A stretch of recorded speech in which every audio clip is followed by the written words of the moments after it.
சகரியா 13ஆம் அதிகாரம் முதல் 3 வசனம். சகரியா 13ஆம் அதிகாரம். அந்நாளிலே பாவத்தையும் அழுக்கையும் நீக்க தாவீதின் குடும்பத்தாருக்கும் எருசலேமின் குடிகளுக்கும் திறக்கப்பட்ட ஒரு ஊற்று உண்டாயிருக்கும். அந்நாளிலே நான் விக்கிரகங்களின் பேரும் தேசத்தில் இராதபடிக்கு அழிப்பேன். அவைகள் இனி நினைக்கப்படுவதில்லை. தரிசனம் சொல்லுகிறவர்களையும் அசுத்த ஆவியையும் தேசத்திலிருந்து போய்விடவும் பண்ணுவேன் என்று சேனைகளின் கர்த்தர் சொல்கிறார். இனி ஒருவன் தரிசனம் சொன்னால் அவனை பெற்ற அவன் தகப்பனும் அவன் தாயும் அவனை நோக்கி, நீ கர்த்தருடைய நாமத்தை கொண்டு பொய் பேசுகிறபடியால் நீ உயிரோடு இருக்கப்படக்கூடாது என்று சொல்லி, அவனை பெற்ற அவன் தகப்பனும் அவன் தாயும் அவன் தரிசனம் சொல்லும் போது அவனை குத்தி போடுவார்கள். இப்போ இந்த அதிகாரத்தில் அந்நாளிலே 2ஆம் வசனத்திலையும் அந்நாளிலே 12ஆம் அதிகாரத்திலிருந்து 14ஆம் அதிகாரம் வரையிலும் அந்நாளிலே அந்நாளிலே இனி நடக்க போகிற காரியங்கள் என்று சொல்லி நம்ம பார்க்கணும். 16 இடங்களில் சகரியா அந்த வார்த்தைகளை பயன்படுத்துகிறார். இதுவரைக்கும் இந்த காரியங்கள் ஒன்றுமே நடக்கலை. இனிமேல் நடக்க போகிற நேற்றைய தினத்தில் நம்ம சனிக்கிழமை அதே காரியத்தை தான் கற்றுக்கொண்டோம். அந்நாளில் என்ன நடக்கும் அப்படிங்கிற காரியங்களை குறித்து நம்ம கற்றுக்கொண்டோம். ஆண்டவரே எருசலேமை பாரமான கல்லாக மாற்றி அவர்களுக்காக யுத்தம் பண்ணும்படியாக வருவார். எல்லா ஜாதிகளையும் நான் அழிக்க பார்ப்பேன். எல்லாரும் இந்த எருசலேமுக்கு விரோதமாக வர வச்சு எருசலேம் தத்தளிப்பின் பாத்திரமாக, யூதாவும் தத்தளிப்பு பாத்திரமாக மாறும்பொழுது அந்த தேசத்துக்காக ஆண்டவர் நான் அந்த அர்மகதான் யுத்தத்தில் ஈடுபட்டு அவர்களுக்கு ஒரு பெரிய விடுதலையை தருவேன் என்று சொல்லி போன அந்த அதிகாரத்தில் நம்ம கற்றுக்கொண்டோம். இப்பவும் இந்த அந்நாளிலே அப்படின்னு சொல்லுகிற காரியங்கள் பாவத்தையும் அழுக்கையும் நீக்க மனிதர்களுக்காக, அதாவது மனிதர்களுக்கு ஒரு சுத்திகரிப்பை ஏற்படுத்தணும். தேசமும் அழுக்கப்படுது, மனிதர்களும் அழுக்கப்படுறாங்க. இப்போ பாவத்தையும் அழுக்கையும் நீக்குவதற்கு தாவீதின் குடும்பத்தார்னா அரச குடும்பத்தில் பிறந்தவனா இருந்தாலும் சரி, எருசலேமின் குடிகள் சாதாரண ஏழை மக்களாக இருந்தாலும் சரி, அரச வம்சமோ ஏழை வம்சமோ அவர்களுக்கென்று ஒரே ஒரு ஊற்று தான் என்ன செய்யப்படும், திறக்கப்படும். அவனுக்கு நீ தனியாக ஒரு ஊற்று, இவனுக்கு நீ தனியாக ஒரு ஊற்றுன்னு இல்லை. அவன் அங்கே தான் அவன் சுத்திகரிக்கப்படணும், இவங்க தான் சுத்திகரிக்கப்படணும்னு சொல்லி அல்ல, ஒரே ஒரு ஊற்று தான் அது உண்டாயிருக்கும் என்று சொல்லி இங்கே சகரியா எழுதுகிறதை பார்க்கிறோம். 2வது வசனத்தில் தேசத்தை சுத்திகரிக்கிறார். தேசம் எப்படி அழுக்காகுதுன்னா, இது ஆண்டவருக்கு சொந்தம். பூமியும் நதி நிறைவும் கர்த்தருடையது, வெள்ளியும் பொன்னும் அவருடையது.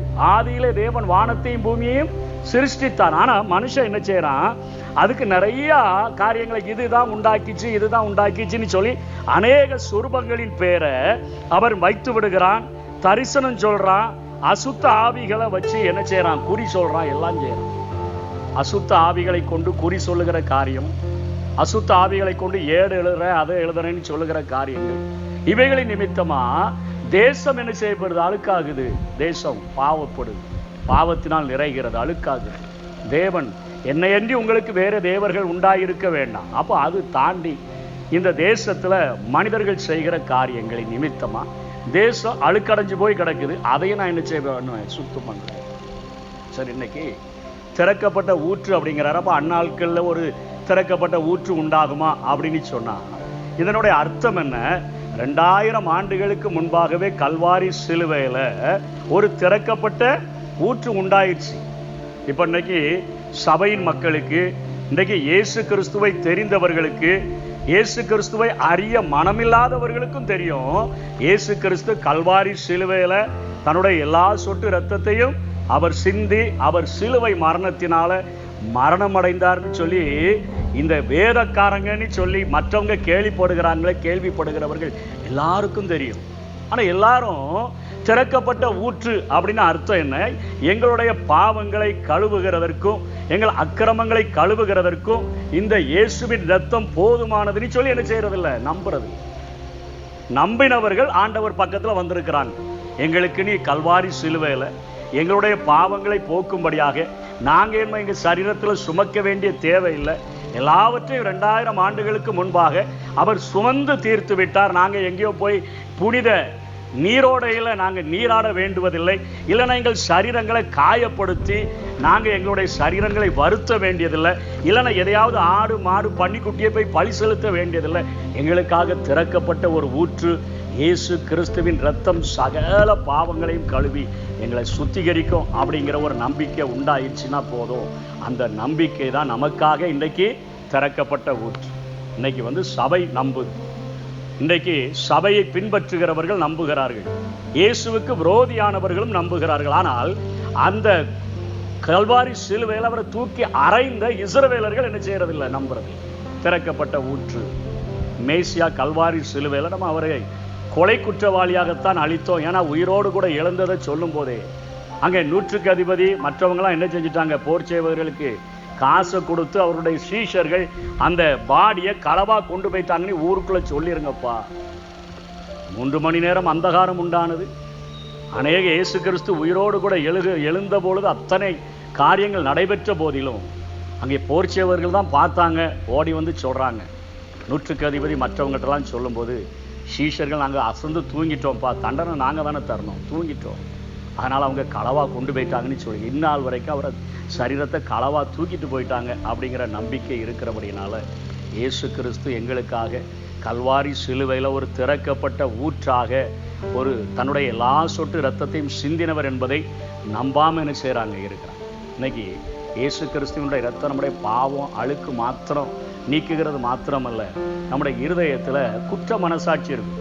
சில ஆட்கள் தப்பு செஞ்சிருப்பான், ஆனால் அவன் அதை நினச்சி நிறைய நேரங்கள் என்ன செய்வான், வேதனைப்பட்டுக்கிட்டே இருப்பான். குற்ற மனசாட்சி, நீ இப்படி ஆளு தானே, நீலாம் திருந்த போறியா, நீ திருந்து என்ன செய்ய போகிறா அப்படிங்கிற ஒரு பாரம் அவனை அழுத்திக்கிட்டே இருக்கும்பொழுது நம்ம போய் திருந்து என்ன செய்ய போகிறோம், வேண்டாம் அப்படின்னு சொல்லுகிற அந்த குற்ற உணர்வையும் அந்த குற்ற மனசாட்சியையும் கூட இயேசு கிறிஸ்துவின் இரத்தம் அந்த திறக்கப்பட்ட ஊற்றானது சுத்திகரிக்குது. எபிரேயர் 9ஆம் அதிகாரம் 14ஆம் வசனம் மட்டும் படிங்க பார்ப்போம்.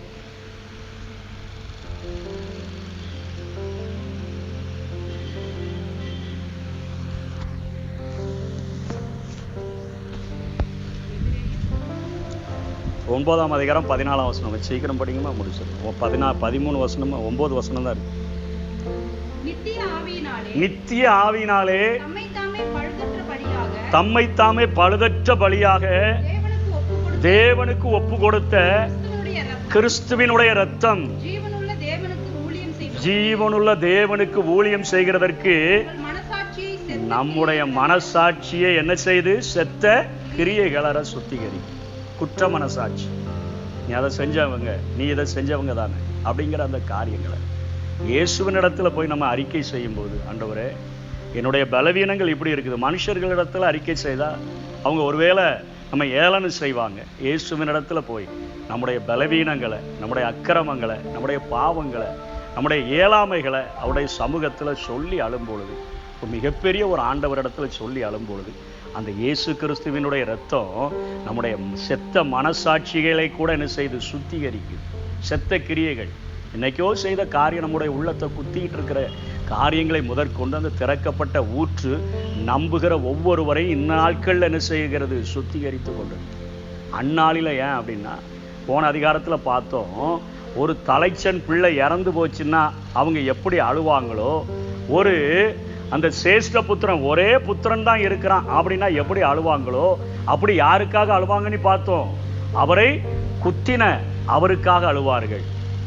குத்தினது போர் சேவகர்கள் என்றாலும் அதற்கு காரணமாக இருந்தது நாங்க தானே அப்படின்னு அவர்கள் அந்த நாட்களில் இயேசுவை மேசியாவாக அங்கீகரிக்கும் பொழுது அந்த நாட்களில் தான் அவங்க நினைப்பாங்க, 2000 ஆண்டுகளுக்கு முன்பாகவே எங்களுக்காக திறக்கப்பட்ட ஒரு ஊற்று உண்டாயிற்று. இன்றைக்கு ஆவிக்குரிய இஸ்ரவேலர்களாகிய நம்ம அதில் பயன்பெறுகிறோம். ஒவ்வொரு நாளும் அதிகாலை நேரத்தில் ஆண்டவரே எங்களுடைய பாவங்களை, பலவீனங்களை, எங்களுடைய குற்றங்களை எல்லாவற்றையும் கழுவி எங்களை பரிசுத்தப்படுத்திடுங்க. அந்த திறக்கப்பட்ட ஊற்றில் நாங்கள் நனைய விரும்புகிறோம் அப்படின்னு கேட்கும்போது நம்ம இந்த நாட்களில் பரிசுத்தப்படுத்துது. அந்த நாட்களில் யூதர்களையும் இஸ்ரவேலர்களையும் இந்த இயேசு கிறிஸ்துவின் இரத்தம் பரிசுத்தப்படுத்தும் என்கிற காரியத்தை தான் இங்கே சொல்லுங்க. இப்போ நம்ம 3ஆவது தேசத்தை பரிசுத்தப்படுத்துறதுக்கு இயேசுவே இந்த பூமியில் ஆட்சி செய்யும்போது அப்புறம் என்ன செய்ய ஆரம்பிச்சிடும், குறி சொல்கிற ஆவி எல்லா ஆவியும் பிடிச்சி எங்கே கொண்டு போட்டுருவாரு. ஆமாம், கள்ள தீர்க்கதரிசியும் மிருகத்தையும் கொண்டு நரகத்தில் போட்டுருவாரு. அதே போல் ஒரு அந்தி கிறிஸ்துவை பிடிச்சு கொண்டு அங்கே சிறையில் லூசிஃபர் அடைச்சி வச்சிருவார், பாதாளத்தின் சிறை. அப்போ அந்த தேசம் சுத்திகரிக்கப்பட்டுரும். தேசத்தில் குறி சொல்கிறவன் இருக்க மாட்டான், அசுத்தாவி இருக்காது, ஒன்றும் இருக்காது, எல்லாம் தள்ளப்பட்டு போயிடும். அதுக்கப்புறம் அங்கேயும் அப்போ கொஞ்சம் சேட்டை பண்ற ஆள் இருப்பான். என்ன செய்வான்? படிங்க பார்ப்போம் 3ல இருந்து 6 வரை. இனி ஒருவன் தரிசனம் சொன்னால் இயேசுவே இருக்கும்போதே தரிசனம் சொல்லுவான். அதாவது இன்னைக்கு இயேசு இல்ல, இயேசு அவர் வந்துட்டாரு வந்துட்டாரு வந்துட்டாரு வந்துட்டாருன்னு சொல்லின்னு சொல்றான். உன்னை விட்டு விலகல, உன் கையை பிடிக்கிறார், என்னென்னமோ சொல்றாங்க. நான் பார்க்கிறேன் வருகிறார்னு சொல்லி அந்த நாட்களில் நிஜமாகவே தத்ரூபமா அவரை பார்க்கலாம். இங்கதான் இருப்பார், எருசலேம்ல இருப்பார், சிங்காசனத்தில் வீட்டு இருப்பார். அப்பமும் கொஞ்சம் குழப்பம் பண்றவன் என்ன செய்வான்? தரிசனம் சொல்லுவான். நான் தீர்க்க தரிசனம் சொல்றேன் பாரு. அவரே வந்த பிறகு என்னையா தீர்க்க தரிசனம், தீர்க்க தரிசனத்தின் நிறைவேறுதலே வந்து விட்டது அந்த நாள்லையும் சொல்லுவான். ஏமாற்றுறதுக்கு வயிற்று பொழப்புக்காக சொல்றவன் இருப்பான். படிங்க. அவன் தகப்பனும் தாயுமே பார்த்துட்டு இருப்பாங்க. இயேசு உண்மையிலேயே ஆட்சி புரிகிறார், இவன் என்னையா தீர்க்க தரிசனம் சொல்றான் அப்படின்னு சொல்லி, நீ கர்த்தருடைய நாமத்தை கொண்டு பொய் பேசுறியா அப்படின்னு சொல்லி, நீ உயிரோடு இருக்கப்படக்கூடாது என்று சொல்லி அவனை குத்தி போடுவான், கொலை பண்ணிடுவாங்கன்னு போட்டு.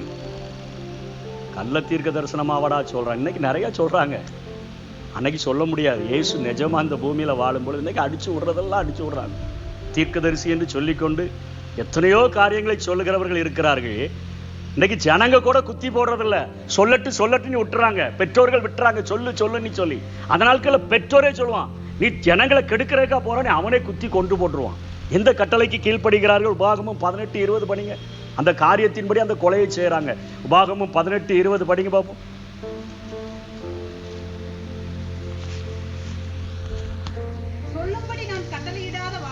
சொல்லும்படி நான் கட்டளையிடாத வார்த்தையை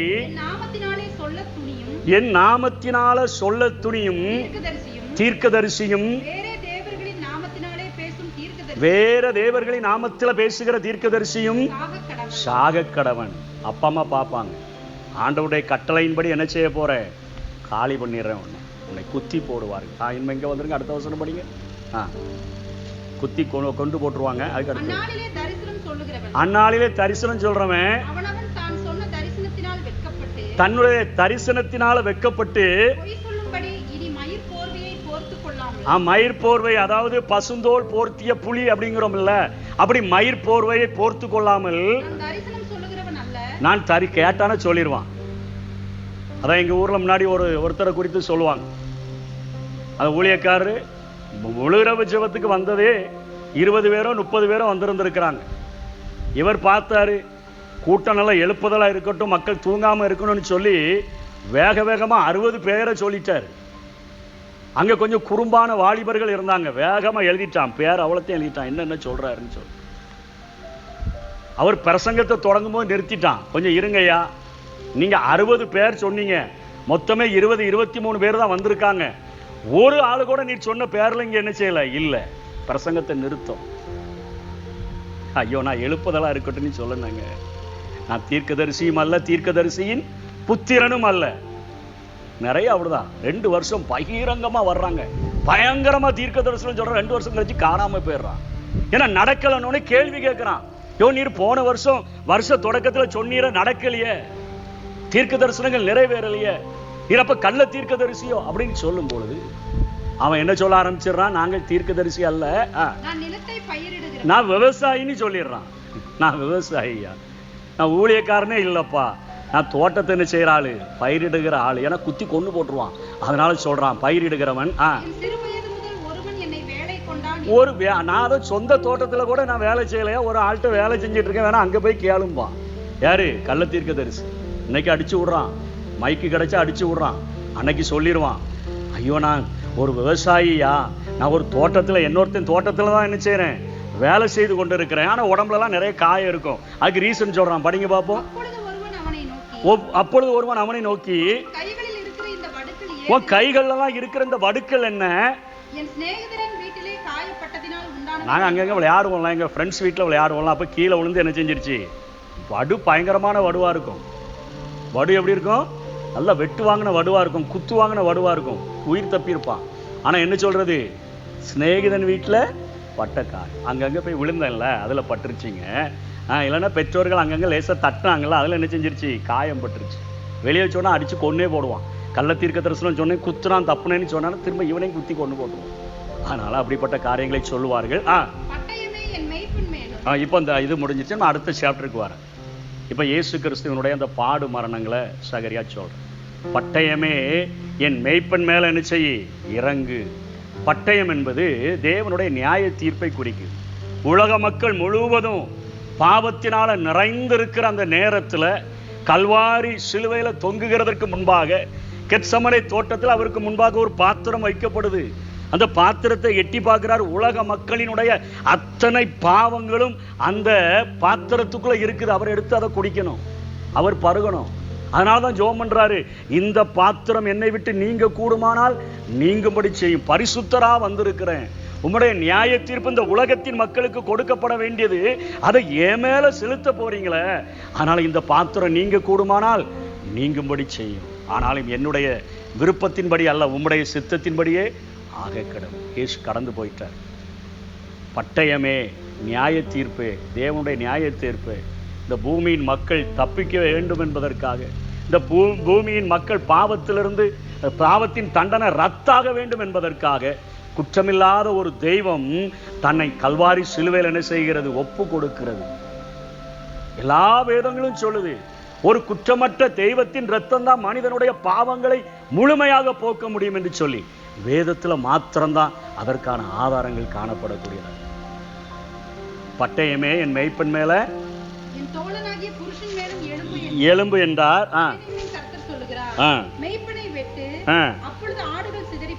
ஆடுகள் சிதறி போகும். மத்தேயு 26:31 இந்த வசனம் அப்படியே நிறைவேறினதை பார்க்கலாம். படிங்க பார்ப்போம். மத்தேயு 26:1.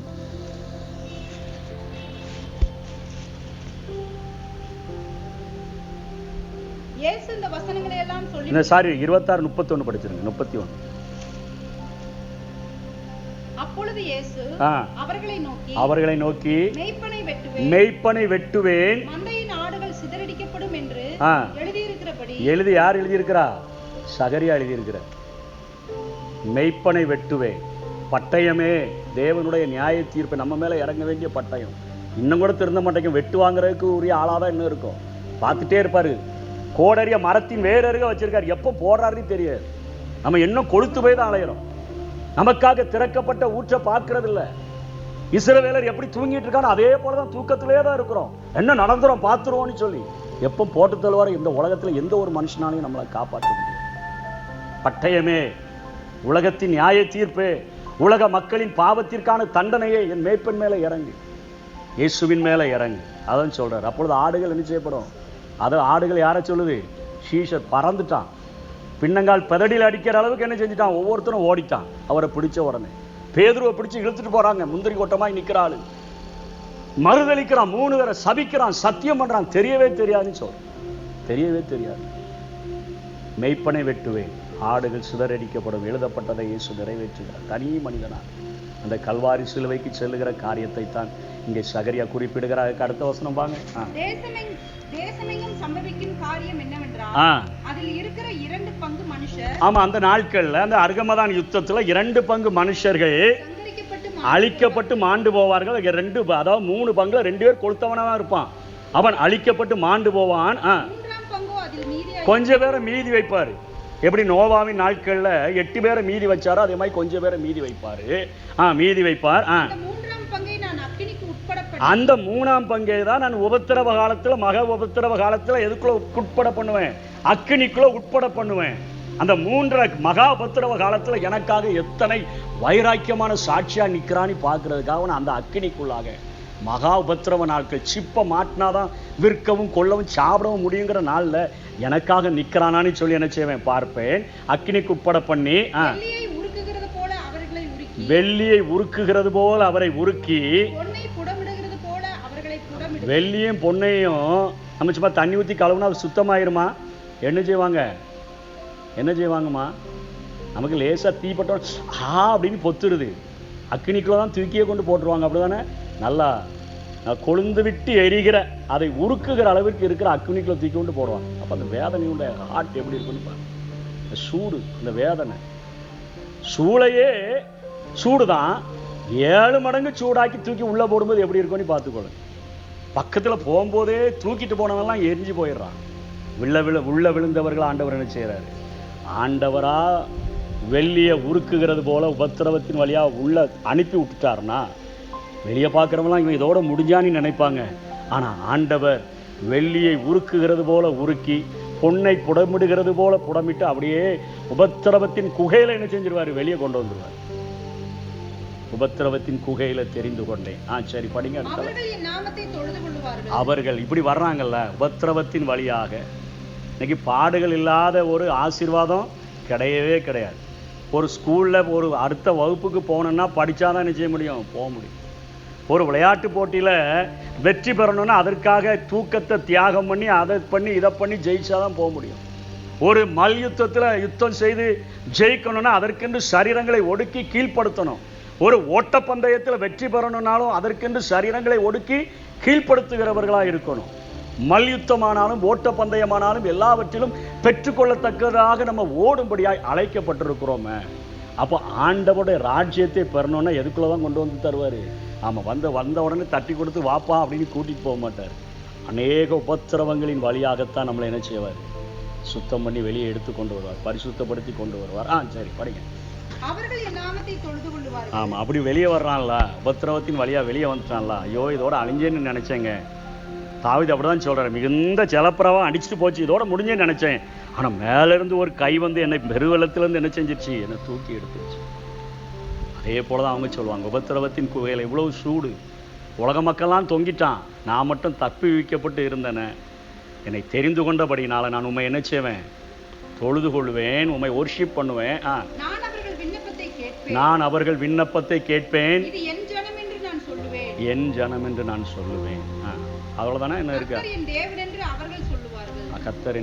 அவர்கள் சொல்லுவார். இதோட முடியும். ஆனா இன்னைக்கு சபை நாட்கள்லையும் உபத்திரவம் இருக்குதா. ஆனா நம்ம எப்படி ஜெபம் பண்றோம், ஆட்சி மாறிடணும், உபத்திரமே இருக்கக்கூடாது, நாங்க ஈஸியா போய் சத்தியத்தை சொல்லிட்டு அழகா வந்துடணும், அடிபடாம வந்துடணும்னு தான் நினைக்கிறோம். ஆதி அப்போஸ்தலர்களின் நாட்கள் உபத்திரவம் இருந்துச்சா? 3000 5000 அதுக்கப்புறம் அடிதடி தான். பேதுருவை பிடிச்சு வெட்டி கொள்றதுக்கு எங்க கொண்டு போட்டாங்க, காவல். யாக்கோபை பட்டயத்தினால் வெட்டி யோரோது கொலை செய்தானே இருக்கு. அது மக்களுக்கு பிரியமாயிருந்தபடினால் பேதுருவை அப்படி கொல்லணும்னு நினைச்சானே இருக்கு. அப்படிப்பட்ட உபத்திரவங்களின் வழியாகத்தான் சபை என்ன செஞ்சிச்சு, பயங்கரமா வளர்ந்தது. சிதறி போனவர்கள் எங்கும் திரிந்து சுவிசேஷத்தை பிரசங்கித்தார். அதனால நம்முடைய இந்த நாட்கள்ல சபையின் மக்கள் மட்டும் நோகாம நொங்கு சாப்பிட்றாங்கன்னு சொல்றாங்கல்ல, அந்த மாதிரி நம்ம இருக்காதபடி அநேகரை உபத்திரவங்களின் பாதையின் வழியாக வழிநடத்தி அதுல ஜெயிக்கிறவர்களைத்தான், ஜெயம் கொள்ளுகிறவன் எவனோ அப்படின்னு தான் வெளிப்படுத்தல சொல்லப்படும். ஜெயம் கொள்ளுகிறவன் சோம்பேறி, ஓமடைஞ்சான், சோப்பலாங்கி இவங்களெல்லாம் கொண்டு போய் அங்கே என்ன செய்ய போறதில்லை, வைக்க போறதில்லை. என்னென்ன உபத்திரவங்கள் பாடுகளின் வழியாக நம்ம கடந்து வருகிறோமோ அதில் ஆண்டவர் நம்மை சுத்தப்படுத்தி, நம்மை பரிசுத்தப்படுத்தி, நம்மை நிலைநிறுத்தி, நம்மை வலுவாதபடி காத்து கரையற்றவர்களாக மாசற்றவர்களாக மாற்றி பிதாவின் சன்னிதானத்துக்கு முன்பாக என்ன செய்ய போகிறார், கொண்டு வந்து நிறுத்துவார். இது நமக்கு இன்னைக்கு நடந்துகிட்டு இருக்கிற ப்ராசஸ். நிறைய பிரச்சனைகள், நிறைய போராட்டங்கள், நிறைய வேதனைகள். காரணம் நம்மை பரிசுத்தப்படுத்தும்படியாய் ஆண்டவர் அனுமதிக்கிற காரியம். அன்றியும் தேவ பக்தியாய் நடக்க மனதாய் இருக்கிற ஒரு சிலர் மாத்திரம் துன்பப்படுவார்கள் அப்படின்னு எழுதியிருக்கா? என்ன எழுதியிருக்குது? யாவரும் துன்பப்படுவார்கள், யாவரும் துன்பப்படுவார்கள். அதே போல அது இஸ்ரவேலருக்கு இனிமேதான் புடமிடுதல் காலம் இருக்க போகுது, மகாபத்திரவத்தின் காலம். ஆனால் சபையாகிய நமக்கு திறக்கப்பட்ட ஊற்று இன்னைக்கே கண்ணுக்கு தெரியும்.